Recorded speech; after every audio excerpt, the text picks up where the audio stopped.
Admiral Zexthal stood on the bridge of the Dominion's Wrath, his forearms crossed in satisfaction as he gazed at the tactical display showing 164 conquered worlds. Each glowing red dot represented a species that had fallen before the might of the hegemony empire. Some had surrendered immediately upon seeing their fleet. Others had fought desperately, only to be crushed like insects beneath the empire's technological superiority.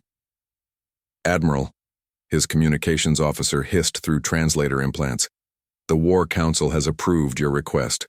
We are to proceed to the system designated Sol 3. Intelligence reports indicate a primitive species calling themselves humans." Zexthal's mandibles clicked in amusement. The intelligence reports painted a laughably weak picture. A single planet, no interstellar empire, technology barely capable of chemical propulsion. They hadn't even achieved faster-than-light travel.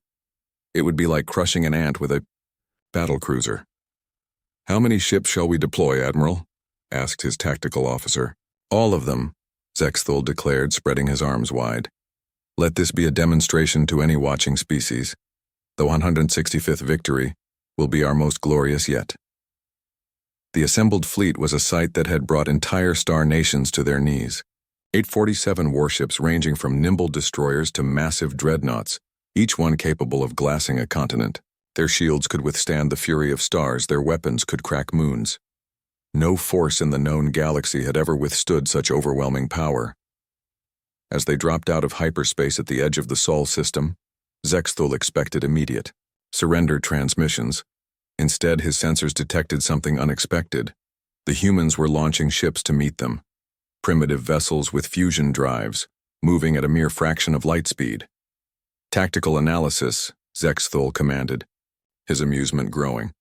"Sir, they appear to have approximately 200 vessels. Outdated weapon systems, no energy shields, armor that our light cruisers could penetrate with training lasers." The Admiral laughed, a sound like grinding metal. "They're actually going to fight us. Record this encounter for the archives. Future generations will marvel at the bravery of fools."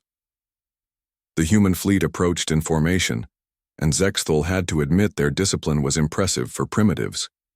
They moved with precision, maintaining perfect spacing even as they accelerated toward certain destruction. "Admiral," his science officer reported with confusion, "we're detecting massive energy signatures from their vessels, but they don't match any known weapon systems." "Irrelevant. Begin the attack. Target their largest ships first. Let's give them a quick death."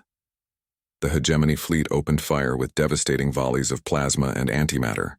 Brilliant streams of death lanced across space toward the human formation.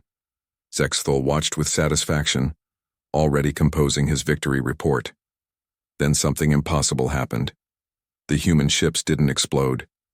They didn't even slow down. The devastating weapons that had shattered 164 civilizations simply disappeared upon contact with the human vessels, as if swallowed by an invisible void.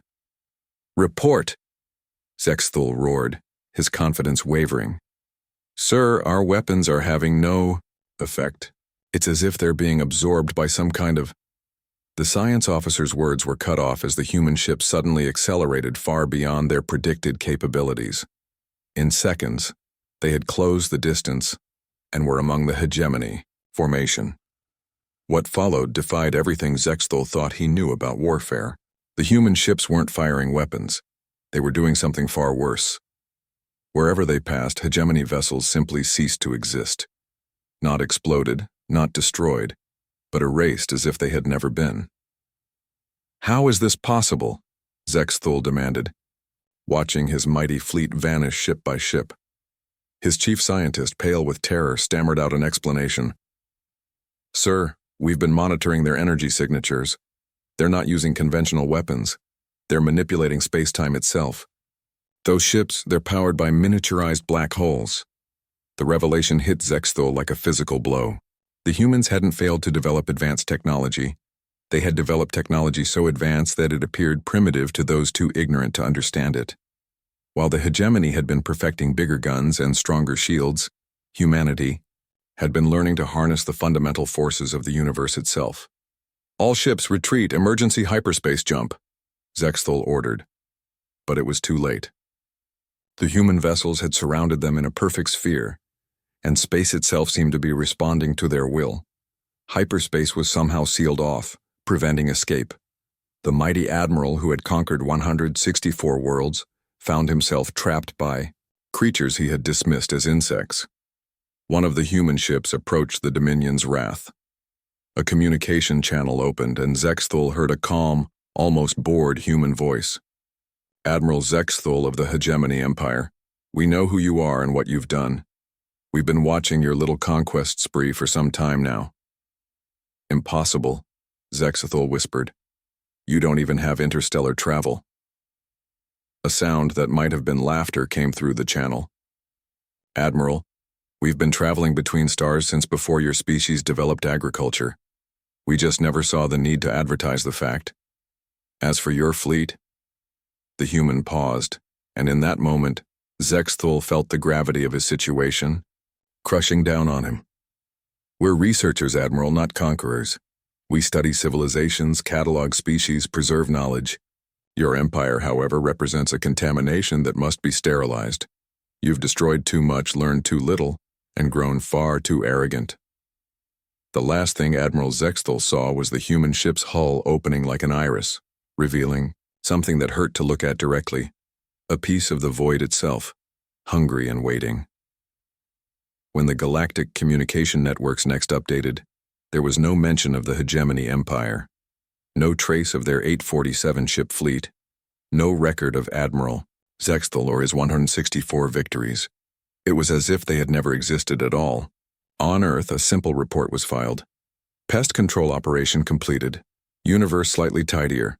Recommend continued monitoring of local space for similar infestations." Humanity returned to its quiet observation of the cosmos, patient gardeners, tending to a galaxy that would never know how close it had come to a very different future.